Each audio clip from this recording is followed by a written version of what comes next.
2007, polar FRQ. So this is a number 3. This is a calculator question. Polar FRQs will always be calculator questions.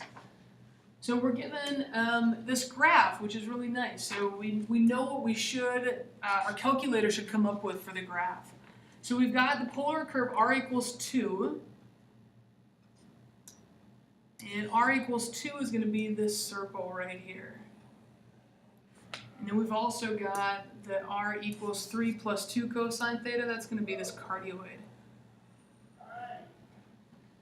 It says the curves intersect when theta is equal to 2 pi over 3 and theta equals 4 pi over 3. This is awesome. We don't even need to trace much because this information is given to us. So that means this theta value is 2 pi over 3, and this theta value down here is 4 pi over 3. It says let R be the region that is inside the graph of r equals 2 and inside the graph of r equals 3 plus 2 cosine theta is shaded in the figure above. Can't really see the shading here, but it's talking about all of this area here. It's the area they have in common. It's where they're overlapping. It says find the area of R. So to find the area, there's a number of ways to do this, and if you look at the FRQ scoring rubric, really, I want you to check your answer. They may do it a different way than you do it, because there's a lot of ways we can think about this. What I'm going to do is I am going to break this up into 2 symmetric pieces. So I only want to think about this top part here, and I want to find that area, then I'm going to multiply it by 2. So what I'm going to do is I'm going to use this theta equals 2 pi over 3 and do the integral, the 2 times 1/2 of the integral of 2 squared d theta. And I know that endpoint is 2 pi over 3. All I have to do is get this endpoint right here. So I'm going to go to the calculator, I'm going to trace it. And I already have this set up, so I'll show you my y equals real quick. Both graphs are in there. My window, I graphed in degrees, and I went from -5 to 5. Some of you may use Zoom Fit, but you'll make sure you want to see the whole graph. So hit graph, and I'll hit trace, and I see that 0, it starts here on 0, and then if I arrow around, that 2 pi over 3 will be at 120, which is what they gave us, which is right there. So I know I'm going to go from 0 to 2 pi over 3. Now that's going to give me this area. This is getting like a really ugly diagram here. I apologize. It's going to give me all of that. The other part that I need is this little bit right here. That's going to be defined by the cardioid. Well, it says that the cardioid also has this theta equals 2 pi over 3. So the other part of this, I'll do 2 times 1/2 times the integral from 2 pi over 3. I need to get this value down here. I need to get that theta value. So we'll go back to the calculator. I'm going to switch up to the other graph and trace it now until I get to the x-axis. And it looks like that's at 180, so I will use pi for that other endpoint. And then we'll have 3 plus 2 cosine theta squared d theta. And then we'll plug this in. Make sure that you plug it in radian mode. I'm not going to go over that on the calculator. I think you guys got that down. This should come out to be 10.370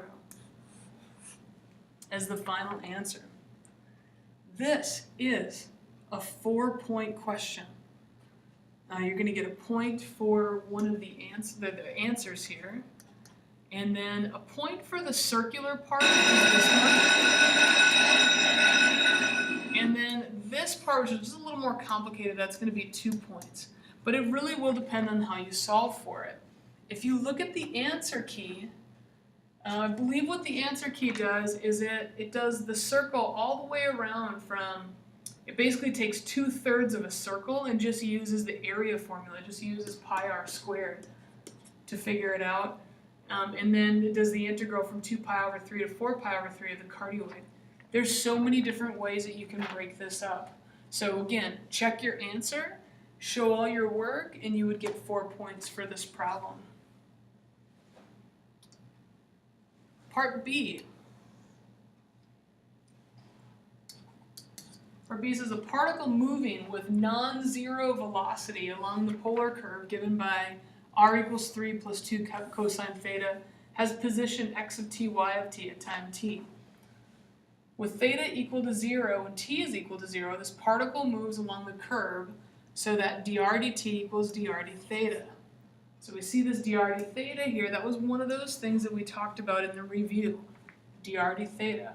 Find the value of dr dt at theta equals pi over 3 and interpret your answer, again this interpretation, in terms of the motion of the particle. Okay, confusing points of this problem.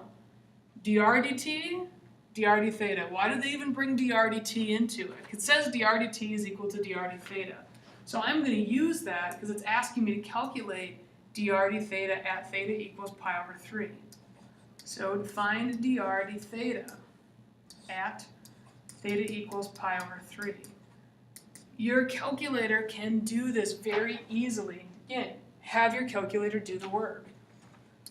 We've got r equals 3 plus 2 cosine of theta in r sub 2. When I go to Math 8, when I hit this, this is going to give me dr d theta.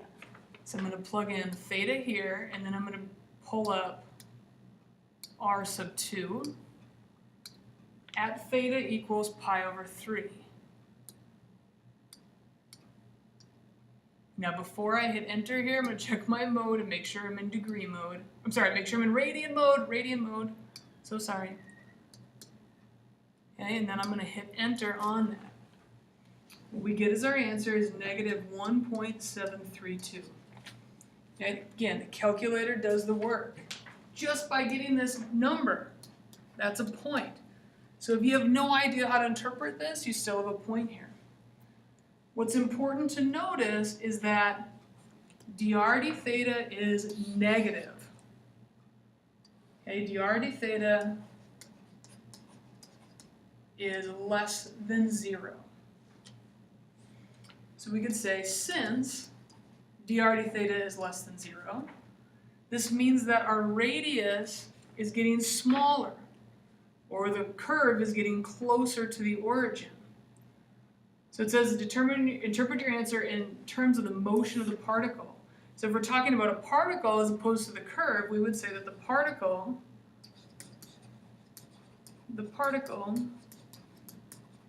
is moving closer to the origin. Okay, another way of thinking about this, r is decreasing.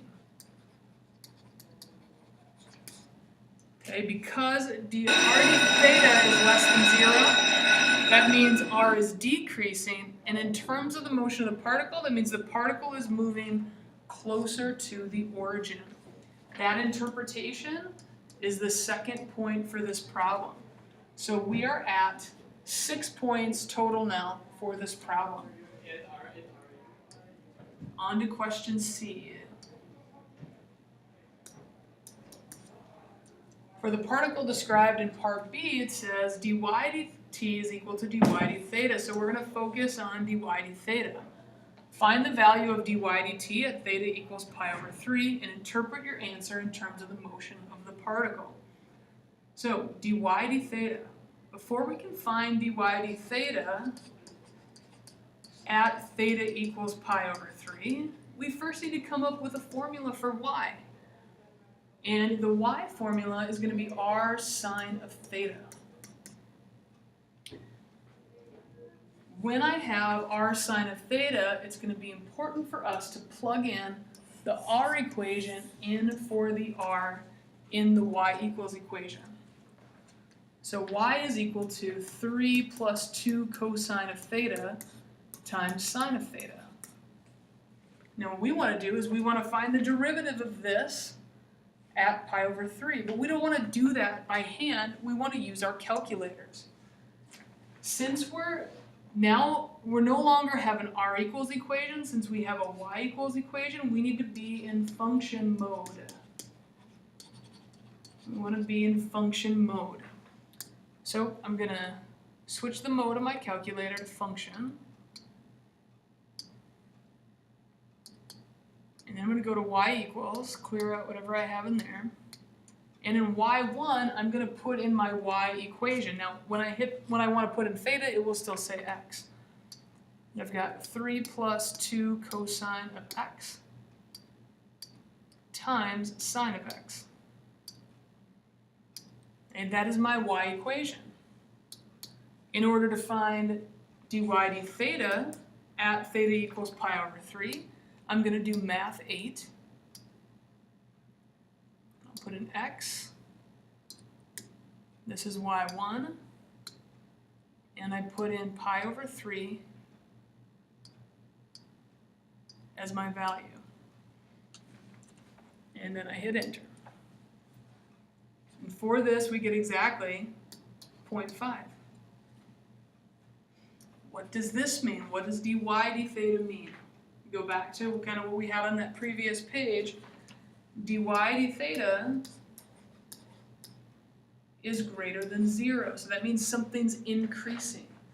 So we'll say since dy d theta is greater than 0, the particle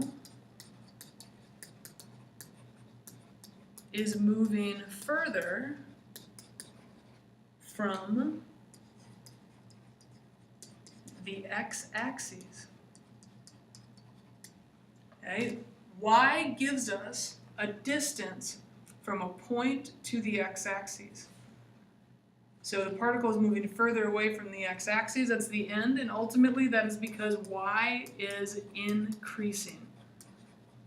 If your y value increases, that means you're moving further from the x-axis.